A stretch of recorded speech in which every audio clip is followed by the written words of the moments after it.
Agripro est né en 2005. Donc notre démarche s'inscrit dans la proximité. Proximité vis-à-vis de tous les acteurs, euh, les petits, les acteurs du monde rural, petits par la taille, paysans, comme les gros investisseurs.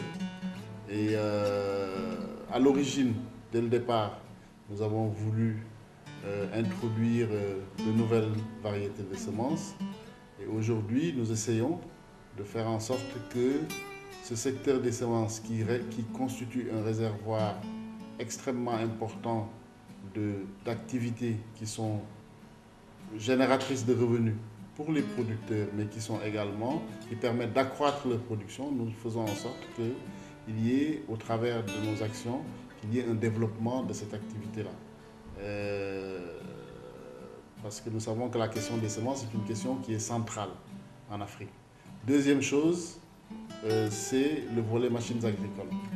Aujourd'hui, nous savons qu'il y a très peu d'équipements en milieu rural et quand ça existe, ce sont des équipements qui sont assez vétustes.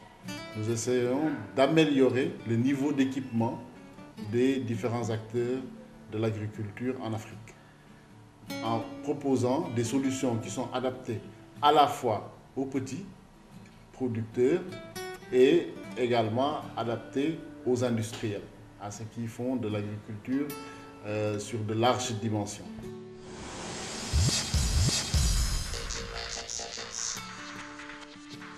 En ce qui concerne la disponibilité des pièces de rechange, nous avons régulièrement un stock minimum de pièces de rechange pour toutes les machines que nous livrons qui sont disponibles au niveau de nos différents bureaux. Et nous avons également des équipes d'intervention qui sont des équipes d'intervention mobiles qui, en général, ont des délais de réponse qui ne dépassent pas 24 heures. Donc en 24 heures, quand il y a une demande qui nous est adressée, nous arrivons tout de même à envoyer des équipes pour faire le diagnostic ou bien pour entreprendre la réparation.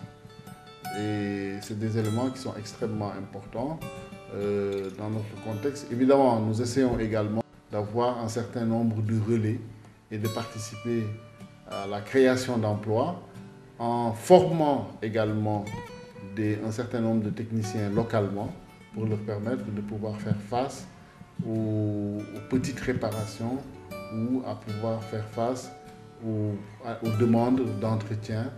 Et je crois qu'avec cette dynamique-là, il y aura en milieu rural un certain nombre d'acteurs, de techniciens qui vont se spécialiser de plus en plus dans les machines agricoles, ce qui serait une bonne chose pour le développement de l'agriculture et du machinisme en Afrique.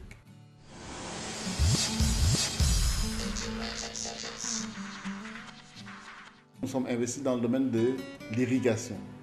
Nous proposons des solutions qui vont de la petite irrigation, l'irrigation goutte à goutte notamment, et qui peuvent aller jusqu'à l'irrigation par pivot central sur des superficies de l'ordre de 50 hectares. Enfin, nous travaillons également avec tous ceux qui veulent réaliser des projets à caractère industriel de production sur de larges superficies.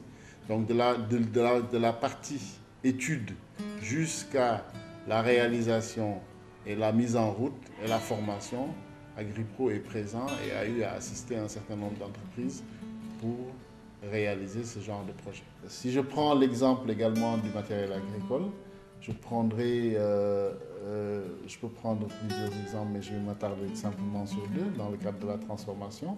Pour le riz, avec du matériel qui a des performances, des rendements en matière de transformation de riz qui sont quand même assez élevés et qui sont, pour ce que nous savons, qui ont nous avons à l'heure actuelle une des machines qui a le rendement le plus élevé, en matière de l'ordre de 70%.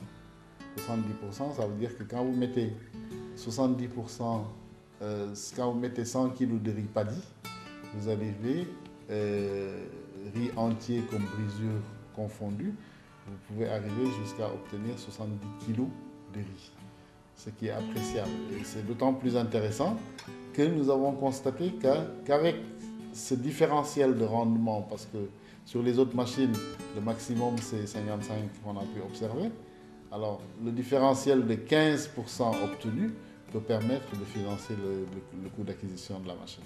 Deuxième exemple, c'est un type de machine qui permet de satisfaire à 3 fonctions. La fonction de battage du maïs, la fonction de transformation des grains de maïs en farine et en différents types de farine, et la fonction de transformation des pailles, que ce soit pour le maïs, pour le sorgho, pour autre, de transformation de ces pailles en hachés menus permettant de satisfaire aux besoins d'alimentation du bétail.